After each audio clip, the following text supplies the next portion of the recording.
Hello दोस्तों, welcome to my YouTube channel.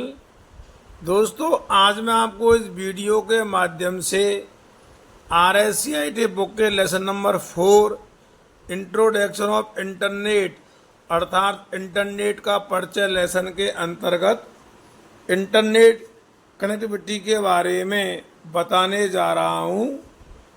दोस्तों, ये इंटरनेट का परिचय लेसन की दूसरी वीडियो है जो आपके लिए बहुत ही खास होगी। तो चलिए दोस्तों, वीडियो को शुरू करते हैं। तो सबसे पहले दोस्तों, हम ये जानते हैं कि इंटरनेट कनेक्टिविटी क्या है। तो देखिए दोस्तों, इंटरनेट कनेक्टिविटी एक ऐसी प्रक्रिया है जो व्यक्तियों और संगठनों को कंप्यूटर, मोबाइल डिवाइस और कंप्यूटर नेटवर्क का उपयोग करके इंटरनेट से कनेक्ट करने में सक्षम बनाती है। यानी कि जो इंटरनेट कनेक्टिविटी है, ये व्यक्तियों और संगठनों को कंप्यूटर, मोबाइल डिवाइस और कंप्यूटर नेटवर्क का उपयोग करके इंटरनेट से कनेक्ट करने में सक्षम बनाती है। ये प्रक्रिया जो है, ये कहलाती है इंटरनेट कनेक्टिविटी। इसको हम क्या कहेंगे? Internet connectivity. इंटरनेट से कनेक्ट होने के बाद जो उपयोगकर्ता है अर्थात यूजर जो है, वो इंटरनेट सेवाओं जैसे ईमेल और वर्ल्ड वाइड वेब को एक्सेस कर सकते हैं। यानी इंटरनेट से कनेक्ट होने के बाद यूजर जो है इंटरनेट सेवाओं को एक्सेस कर सकते हैं। यानी इंटरनेट पर कोई भी सूचना, कोई भी जानकारी प्राप्त कर सकते हैं। आगे देखो दोस्तों, अब हम पढ़ने जा रहे हैं कि कुछ सामान्य प्रकार की इंटरनेट कनेक्शन सेवाएं निम्न हैं। उनमें सबसे पहला नंबर है डायल अप। डायल अप जो है, ये आम तौर पर सबसे धीमी गति का इंटरनेट कनेक्शन है। आपने देखा होगा कि जो डायल अप है, ये सबसे धीमी गति का इंटरनेट कनेक्शन है और ये आजकल प्रचलित है।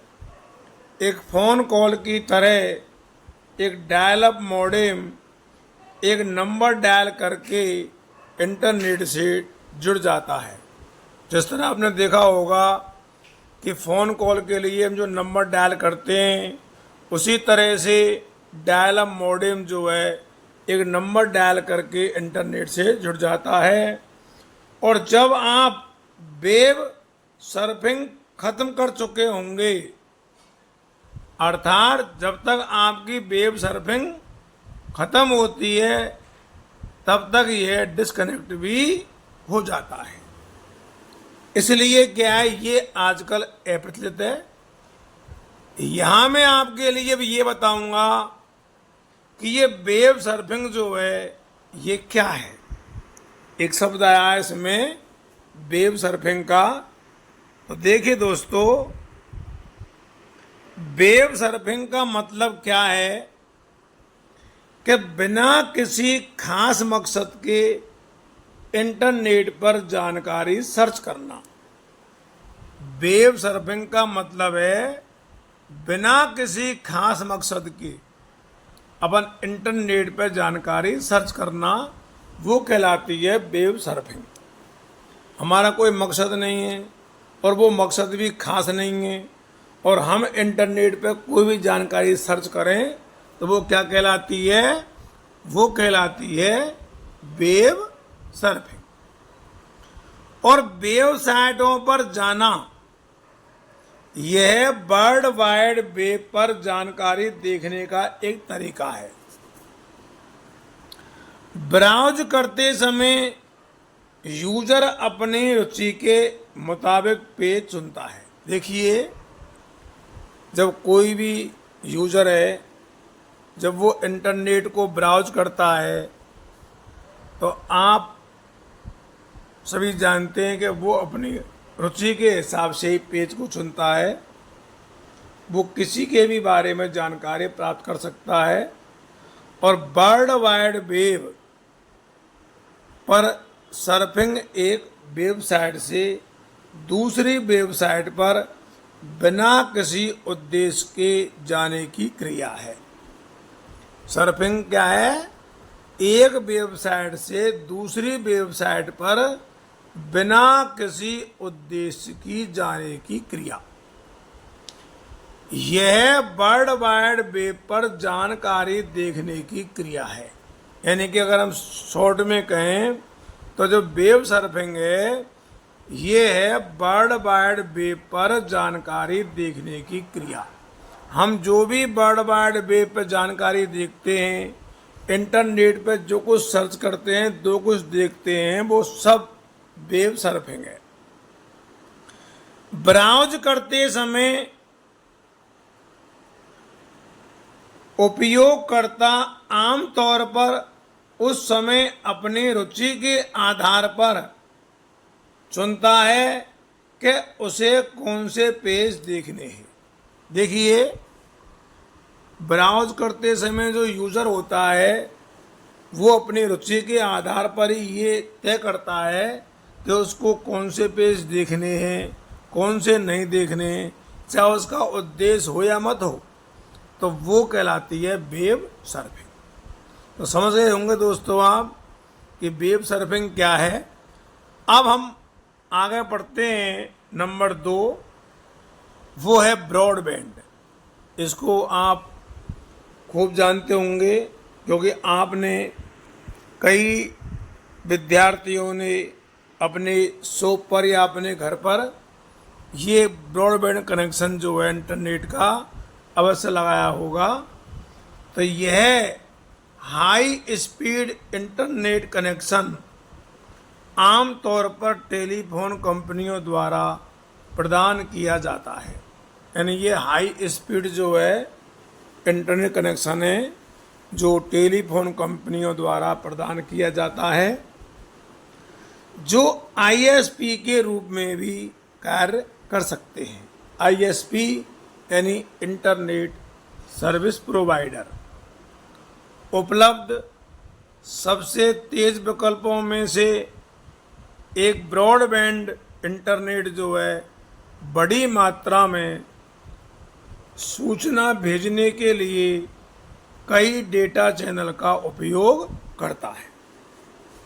देखिए दोस्तों, जो ब्रॉडबैंड इंटरनेट होता है वो बड़ी मात्रा में सूचना भेजने के लिए कई डेटा चैनल का उपयोग भी करता है और ब्रॉडबैंड इंटरनेट स्पीड उपयोगकर्ताओं को कंप्यूटर के माध्यम से वीडियो कॉन्फ्रेंसिंग, कंप्यूटर पर वॉइस कॉल्स और उच्च गुणवत्ता वाले ऑडियो और वीडियो स्ट्रीमिंग सहित प्रौद्योगिकियों का लाभ लेने देता है। ये काम करता है कौन? Broadband internet speed. एक बार आप फिर देखें, यहाँ से ब्रॉडबैंड जो इंटरनेट स्पीड जो है वो उपयोगकर्ताओं को कंप्यूटर के माध्यम से, आपने देखी होगी वीडियो कॉन्फ्रेंस, तो जो वीडियो कॉन्फ्रेंसिंग होती है उसका लाभ मिलता है। कंप्यूटर पर वॉइस कॉल्स भी हम कर सकते हैं। उच्च गुणवत्ता वाले ऑडियो और वीडियो स्ट्रीमिंग सहित प्रौद्योगिकियों का लाभ भी हम ले सकते हैं। तो ये ब्रॉडबैंड के कारण है, क्योंकि इसकी जो स्पीड होती है बहुत ही अच्छी होती है। उपलब्ध ब्रॉडबैंड के प्रमुख प्रकार में DSL, जिसको हम बोलते हैं डिजिटल सब्सक्राइबर लाइन, केबल का मतलब होता है जो लाइन चलती है आजकल, सैटेलाइट यानी उपग्रह और मोबाइल ब्रॉडबैंड शामिल है। ब्रॉडबैंड की गति को सामान्य रूप से मेगाबाइट प्रति सेकंड में मापा जाता है। ये आप ध्यान रखिए, और आपसे RSCIT की एग्जाम में ये क्वेश्चन पूछा भी जा सकता है कि ब्रॉडबैंड की गति को किसमें मापा जाता है। तो आपको लिखना है मेगाबाइट प्रति सेकंड में ब्रॉडबैंड की गति को मापा जाता है। और दोस्तों, मैंने आपकी बुक से ये देखिए ब्रॉडबैंड कनेक्शन का चित्र लिया है, इसको आप समझिए। और आपने ब्रॉडबैंड कनेक्शन देखा होगा, इस तरह का जो है ये कनेक्शन होता है, इसकी स्पीड जो है बहुत ही अच्छी होती है। आगे देखिए दोस्तों, नंबर 3 वाईफाई। वाईफाई का नाम तो आपने खूब सुन रखा होगा। वाईफाई का पूरा जो नाम है वो है वायरलेस फिडिलिटी। एग्जाम में क्वेश्चन कई बार आया है कि वाईफाई का पूरा नाम क्या है, तो आपको ध्यान रखना है वायरलेस फिडिलिटी। जैसे कल की वीडियो में आपने पढ़ा, मॉडेम का नाम जो है मॉड्यूलेटर, डीमॉड्यूलेटर है, उसी तरह वाईफाई का पूरा नाम क्या है, वायरलेस फिडिलिटी।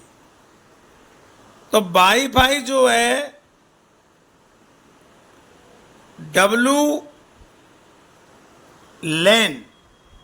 हेतु एक तकनीक है, अर्थात यहाँ WLAN की फुल फॉर्म देख लीजिए, वायरलेस लोकल एरिया नेटवर्किंग। कभी हमसे पूछ ले WLAN की फुल फॉर्म क्या होगी, तो हमको बताना होगा वायरलेस लोकल एरिया नेटवर्किंग। तो वाईफाई जो होता है कनेक्शन, वो वायरलेस लोकल एरिया नेटवर्किंग हेतु एक तकनीक है। जैसे उपकरणों तक संचारित करने के लिए रेडियो फ्रीक्वेंसी आवश्यक होती है। वाईफाई प्रौद्योगिकी का उपयोग करने वाले डिवाइस में personal computer, video game consoles, smartphone, digital camera, tablet computer, digital audio player और आधुनिक प्रिंटर शामिल हैं। यानी जो वाईफाई प्रौद्योगिकी का उपयोग है, उनमें उन डिवाइस में पर्सनल कंप्यूटर है या वीडियो गेम कंसोल्स है या स्मार्टफोन है, डिजिटल कैमरा है, टैबलेट कंप्यूटर है, डिजिटल ऑडियो प्लेयर है या कोई आधुनिक प्रिंटर है, ये सभी उसमें शामिल हैं। वाईफाई के द्वारा कंपैटिबल डिवाइस को एक वायरलेस लोकल एरिया नेटवर्किंग और एक वायरलेस एक्सेस पॉइंट के माध्यम से इंटरनेट से कनेक्ट कर सकते हैं। जो वाईफाई के द्वारा जो कंपैटिबल डिवाइस है उसको वायरलेस लोकल एरिया नेटवर्क और वायरलेस एक्सेस पॉइंट के माध्यम से इंटरनेट से कनेक्ट कर सकते हैं। इस तरह के एक एक्सेस पॉइंट अर्थात हॉटस्पॉट की रेंज घर के अंदर लगभग 20 मीटर यानी कि 66 फीट और घर के बाहर थोड़ी ज़्यादा होती है। आपने देखा होगा कि जो हॉटस्पॉट की रेंज होती है वो घर के अंदर लगभग 20 मीटर के एरिया में यानी कि 66 फीट और घर के बाहर ज़्यादा होती है। हॉट स्पॉट का कवरेज दीवारों युक्त एक कमरे के बराबर छोटा हो सकता है। जो इसका कवरेज है वो दीवारों युक्त एक कमरे के बराबर छोटा हो सकता है, जो रेडियो तरंगों को ब्लॉक करता है या कई ओवरलैपिंग एक्सेस पॉइंट का उपयोग करके कई वर्ग किलोमीटर तक के कवरेज भी हो सकती है। कोई फिजिकल कनेक्शन नहीं होने पर वायर्ड कनेक्शन की तुलना में यह हमले के प्रति अधिक संवेदनशील होता है, जैसे ईथरनेट। ईथरनेट को आप ध्यान रखिए। तो ये ब्रॉडबैंड कनेक्शन के बारे में हुआ। और अब ब्रॉडबैंड कनेक्शन का ये चित्र आप देख लीजिए, सॉरी वाईफाई कनेक्शन का ये चित्र आप देख लीजिए। और वाईफाई का पूरा नाम आप ध्यान रखिए, वायरलेस फिडिलिटी। बहुत ही अच्छा क्वेश्चन है। और WLAN की फुल फॉर्म है वायरलेस लोकल एरिया नेटवर्किंग। और अब दोस्तों वाईफाई के बाद ये देखिए वाईफाई का चित्र है। आपने मोबाइल के माध्यम से भी वाईफाई चलाया होगा, कनेक्ट किया होगा। अब वाईफाई के बाद आता है अगला DSL, जिसको हम बोलते हैं डिजिटल सब्सक्राइबर लाइन। तो देखिए दोस्तों, डिजिटल सब्सक्राइबर लाइन सेवा एक ब्रॉडबैंड कनेक्शन का प्रयोग करती है जो इसे डायल अप से अधिक तेज बनाती है। DSL को मोबाइल लाइन के माध्यम से इंटरनेट से कनेक्ट करते हैं। यानी जो DSL है, इसको जो मोबाइल की लाइन होती है उसके माध्यम से इंटरनेट से क्या करते हैं, कनेक्ट। लेकिन इसके लिए आपके घर पर लैंडलाइन होने की आवश्यकता नहीं होती है। ज़रूरी नहीं है कि आपके घर लैंडलाइन हो।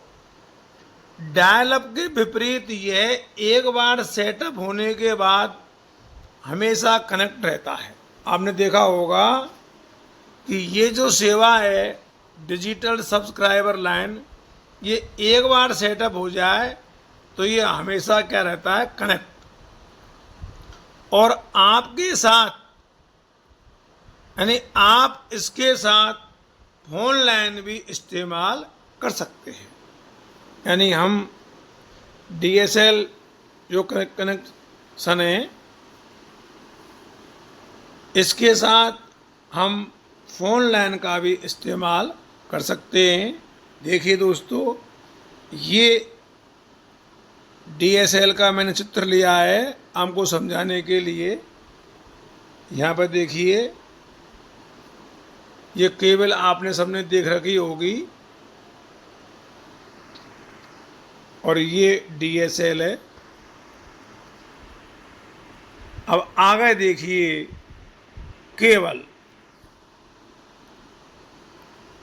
केबल सर्विस केबल टीवी के माध्यम से इंटरनेट से कनेक्ट करती है। जो केबल सर्विस होती है, ये केबल टीवी, आजकल जो टीवी में इंटरनेट चल रहा है वो केबल टीवी से भी चलता है। यद्यपि इस सर्विस का लाभ लेने के लिए केबल टीवी होने की ज़रूरत नहीं है। यह एक ब्रॉडबैंड कनेक्शन का उपयोग करता है और यह डायल अप और DSL सेवा दोनों की तुलना में तेज होता है। हालांकि यह उन्हीं स्थानों पर उपलब्ध हो सकता है जहां केबल टीवी होता है। देखिए दोस्तों, ये ज़्यादातर उन्हीं स्थानों पर उपलब्ध होता है जहाँ केबल टीवी होता है और उन केबल टीवी में केबल सर्विस के माध्यम से इंटरनेट को कनेक्ट किया जाता है। आगे देखिए दोस्तों, उपग्रह सैटेलाइट। यह कनेक्शन ब्रॉडबैंड का उपयोग करता है, लेकिन इसमें केबल या फोन लाइनों की आवश्यकता नहीं होती, क्योंकि ये सैटेलाइट कनेक्शन है तो इसमें जो है केबल या फोन लाइनों की आवश्यकता नहीं होती। यह पृथ्वी की परिक्रमा कर रहे उपग्रह के माध्यम से इंटरनेट को जोड़ता है। परिणाम स्वरूप यह लगभग दुनिया में कहीं भी इस्तेमाल किया जा सकता है, लेकिन कनेक्शन जो है ये कभी कभी मौसम की वजह से प्रभावित भी हो सकता है, क्योंकि ये जो कनेक्शन है ये दुनिया भर में इसको हम कहीं भी इस्तेमाल कर सकते हैं, क्योंकि ये सैटेलाइट कनेक्शन है, लेकिन ये मौसम की वजह से कभी प्रभावित भी हो सकता है। एक उपग्रह कनेक्शन थोड़ी देर से डेटा संचार करता है, इसलिए उपग्रह कनेक्शन उन लोगों के लिए बहुत अच्छा विकल्प नहीं है जो रियल टाइम एप्लीकेशन जैसे गेमिंग या वीडियो कॉन्फ्रेंसिंग का उपयोग करते हैं। देखिए, ये कनेक्शन उन लोगों के लिए अच्छा नहीं है जो रियल टाइम अर्थात अपने निर्धारित समय पर गेम खेलें या वीडियो कॉन्फ्रेंस करें। तो ज़रूरी नहीं कि उस समय ये कनेक्शन चल रहा है, क्योंकि ये उपग्रह कनेक्शन है, इसको मौसम की वजह से ये प्रभावित भी हो सकता है। आगे देखिए दोस्तों, अगला है मोबाइल। मोबाइल फोन कनेक्शन के माध्यम से मोबाइल ऑपरेटर द्वारा इंटरनेट सेवाएं प्रदान की जाती हैं। आज दोस्तों आप सभी जानते हैं कि आज आप मोबाइल के जरिए इंटरनेट सेवाएं भी प्रदान कर सकते हैं। 3G और 4G सेवा, अब तो आपने 5G भी देख ली होगी। तो 3G और 4G सेवा का सबसे अधिक मोबाइल फ़ोन और टैबलेट कंप्यूटर के साथ प्रयोग किया जा रहा है। ये इंटरनेट की सेवा है, 3G है या 4G है या अब 5G भी आ गया है। इनमें क्या है, स्पीड अच्छी होती है। 5G की स्पीड बहुत ही अच्छी है। यदि आपके मोबाइल फ़ोन या टैबलेट कंप्यूटर को ISP के माध्यम से वायरलेस तरीके से ये जोड़ता है, और यदि आपके पास एक उपकरण है जो 3G या 4G सक्षम है, तो आप इंटरनेट घर के बाहर भी इस्तेमाल कर पाएंगे। क्योंकि आपके अगर फ़ोन में 3G या 4G ये आपका उपकरण, आपका मोबाइल इसके सक्षम है, अब तो 5G भी आ गया, तो आप घर के बाहर भी इंटरनेट का इस्तेमाल कर पाएंगे। जब वहाँ कोई वाईफाई कनेक्शन नहीं है तब भी। अब दोस्तों मैं आपको बताने जा रहा हूँ, कल की वीडियो में एक टॉपिक रह गया था कि लाइब्रेरी कैटलॉग प्रणाली क्या है। तो देखिए दोस्तों, लाइब्रेरी कैटलॉग सिस्टम जो है लाइब्रेरी में उपस्थित लाइब्रेरी आइटम की व्यवस्थित सूची को संदर्भित करता है। और यह पुस्तकों के शीर्षक, लेखक और कीवर्ड के अनुसार डेटाबेस बनाकर व्यवस्थित कैटलॉगिंग रखता है। तो ये है लाइब्रेरी कैटलॉग। तो दोस्तों आज की वीडियो में बस इतना ही। जिन लोगों ने ये वीडियो देखी है उन्हें बहुत बहुत धन्यवाद। आपको हमारी ये वीडियो कैसी लगी आप हमें कमेंट करके अवश्य बताएं, और आप इस वीडियो को दोस्तों अधिक से अधिक लोगों में शेयर करें। एक बार पुनः आप सबके लिए बहुत बहुत धन्यवाद। जय हिंद, जय भारत।